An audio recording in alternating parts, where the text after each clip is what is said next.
the onset, let us thank the organizers for giving a chance of chairing this session, this national conference of GSICON. And today, our subject is, we have heard about osteoporosis, preservation of hip, and all the orthopedic aspects of geriatrics. Now, we are going to a field of how to prevent falls and how to tackle it. And for this, I invite Dr. Divya from Amrita Institute will be talking. Dr. Amrita is from Assistant Professor, Department of Geriatrics, Amrita Institute of Medical Sciences and Research, Kochi. Over to you, Dr. Amrita. Thank you, sir. Good morning, all. First of all, I would like to thank the organizers of the conference for giving me this wonderful opportunity. And I will go on to, today I'll be talking about prevention of falls in elderly. So falls is considered as the beginning of the end when it comes to old age. So falls among older adults are very common. It's a costly affair, and it's actually to a very far extent, it's a very preventable affair. And it's a leading cause of fatal and non-fatal injuries among older adults. As per WHO, yearly occurrence of falls in aged 65 years and above is projected to be about 28 to 35% in community living elderly people. The risk increases to 42% in people who are aged above 70 years of age. Systematic reviews have also shown that prevalence of falls among elderly in India is around 26 to 37%, and the pooled prevalence is around 31%. The incident rate of falls in Ernakulam in my study was also very similar to all the studies that were conducted in other parts of India.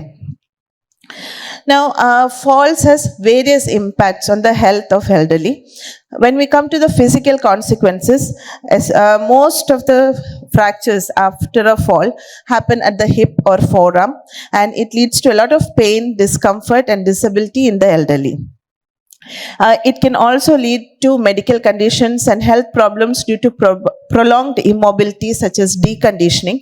And it also leads to difficulty or inability to move around independently, leading to dependency and loss of dignity in elderly.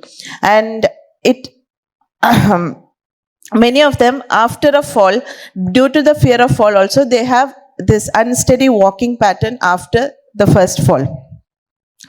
Apart from the physical consequences, it also has psychological consequences, like frustration at losing independence to carry out daily activities, fear of falling again, distress from uncertainty and anxiety in life after suffering from a fall-related injury. Even when they see their colleagues who have fallen and become bedridden, once one person has a fall, they feel that it's better not to walk rather than to get bedridden, and they themselves lead to poor health of their own because of a fall. It also leads to embarrassment from injury and use of walking aids, and loss of self-esteem due to an inability to take care of oneself after falling. Also, because in our society today, the elderly are left behind here, and the younger generation are moving out for jobs and other opportunities. This also leads to a lot of insecurity in the elderly. So once they fall, this leads to a lot of fear of fall, which is very difficult to address in the elderly also. Social consequences of falls include loss of independence, change of daily routine, financial costs due to the hospitalization, loss of social contacts due to long-term hospitalization, and also decreased quality of life. Now, there are both intrinsic and extrinsic factors that contribute to a fall. Intrinsic factors like advancing age is something that we cannot modify, but however, muscle weakness, gait and balance problems, poor vision, postural hypertension, controlling their chronic medical conditions, and addressing the fear of fall are factors that can be well modified in the elderly. When it comes to extrinsic factors such as lack of handrails, poor stair design, lack of bathroom grab bars, dim lighting or glare, or obstacles or tripping hazards like toys in the room, slippery or uneven surfaces, psychoactive medicines that are prescribed to elderly. Most of these extrinsic factors are factors that can be modified. Many times when we build a house, we build it for the younger generation are the ones who are building it, so they do not think about tomorrow. So always we have to know that when we are building a house, this is a house that we want to age in. So from now on, when we see everybody, we have to actually emphasize the fact that the house has to be elder friendly, because it's a long-term investment. Now, coming to prevention strategies of falls, it can be categorized into different sections. First of all is the comprehensive geriatric assessment.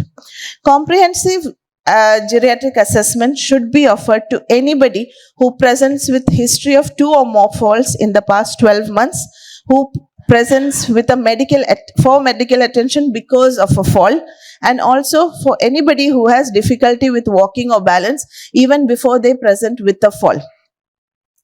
This comprehensive geriatric assessment will consist mainly about the fall risk assessment, the functional status of the patient, other assessments such as the nutritional status, the mental status of the patient, postural BP, and after all this, after also controlling their all comorbidities, we will develop a management plan in accordance with the patient's wishes, and then go into the fall prevention strategies. Patient education and empowerment regarding falls and the fact that falling in old age is not a normal scenario is very, very important. So empowering the patients with the information on falls helps the patient to understand the risk of falling and how to reduce it. And when the patients feel empowered to act, they are more likely to take steps to keep themselves safe. And it helps patients learn about their diagnosis and treatment and develop an active self-care attitude. Correction of vision and hearing is also very important. Many of the elderly do not want to correct anything because they feel, वैसे भी इतना तो उम्र हो गया, so why correct it? But the thing is, vision, hearing, all these are very simple things that can be addressed to prevent falls.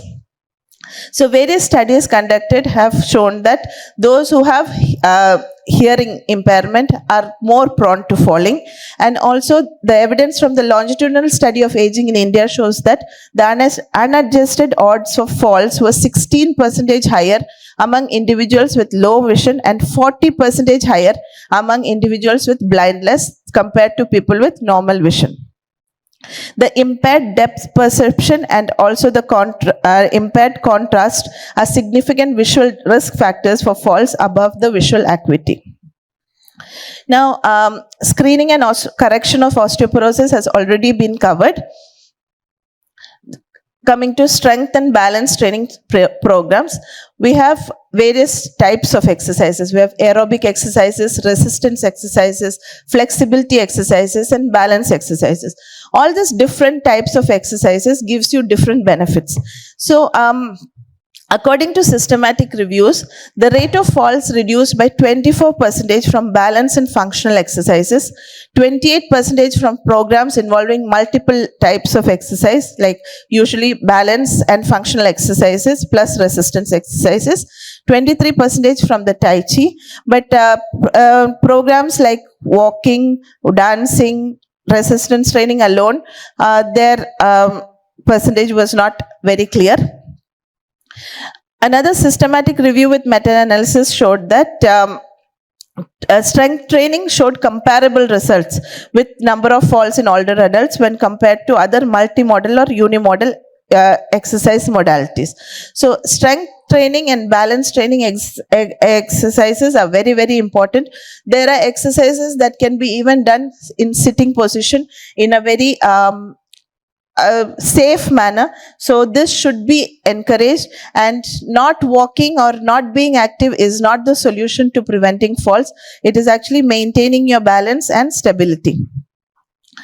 Then coming to the environmental modification and assistive devices.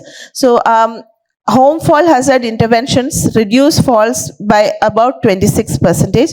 But however, these interventions are more effective in people who are selected for high risk of falling. So fall risk screening in elderly is very important, and those who are at high risk must be advised for the home prevention management as well. So all that already sir has described: installing the handrails, non-slip floor mats, improving the lighting, installing grab wars, avoiding cluttering in the house. All that has to be emphasized on. There are also multiple fall detection and response protocols that are also available today, because artificial intelligence is taking lead in all this. So we have wearable devices like wristbands, pendants, smartwatches,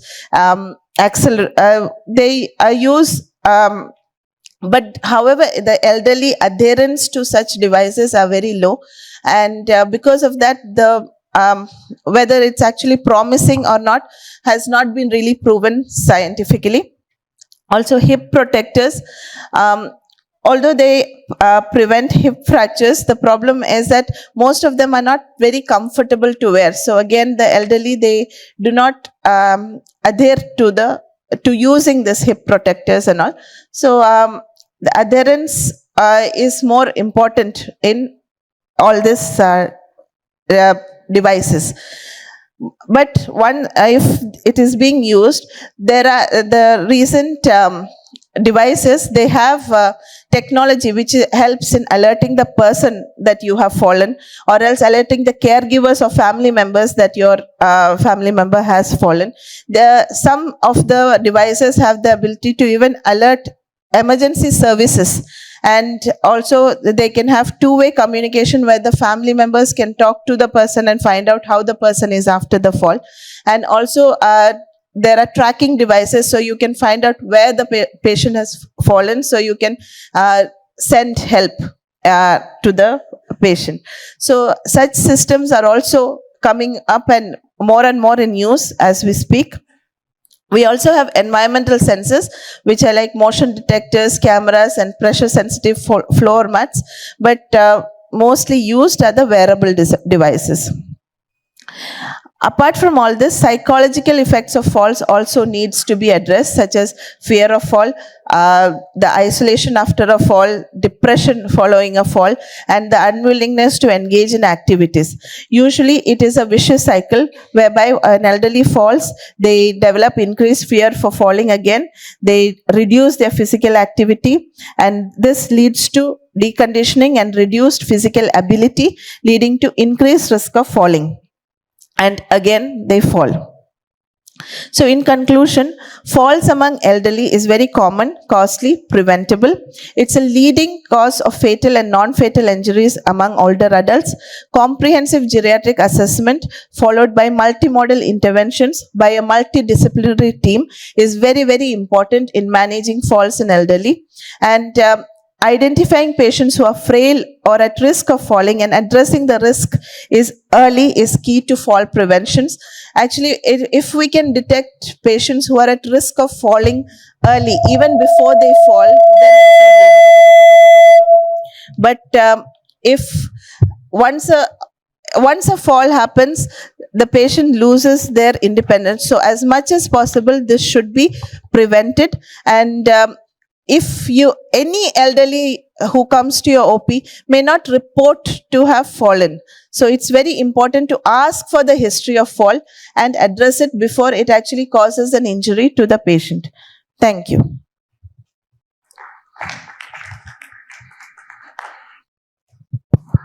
Excellent presentation. So you mentioned some sensors, detectors, etc. They can detect after fall, or is there anything devices which can predict the possibility of fall? Anything like that? So there are detectors which, like when there is a change in level, that is what these detectors are detecting. So it doesn't necessarily have to be a full fall. Even a slight change in their the acceleration and the way they walk, all that is detected by the systems. In other words, it can predict the possibility of the patient Yes. to get fall Yes. in future. Yeah. She had finished it in earlier. There are 2 minutes left. Any questions? I just wanted, Yes.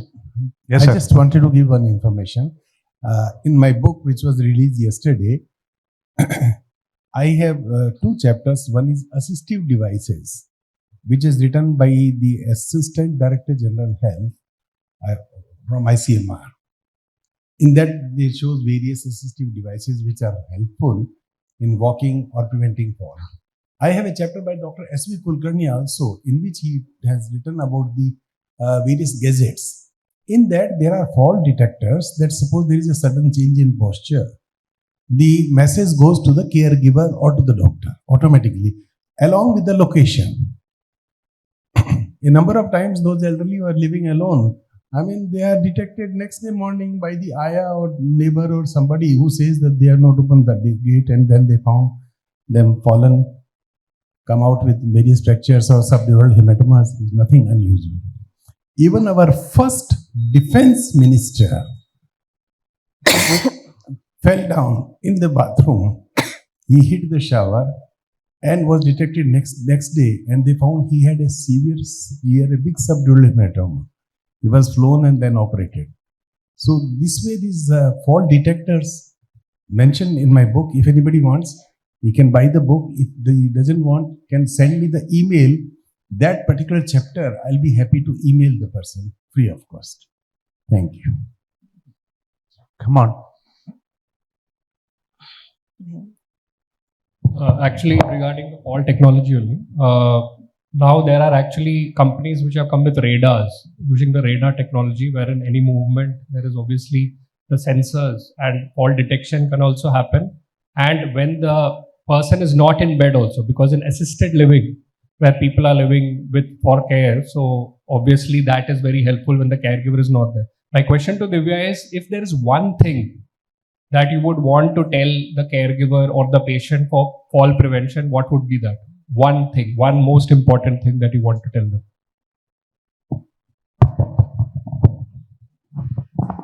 I mean, it could be anything.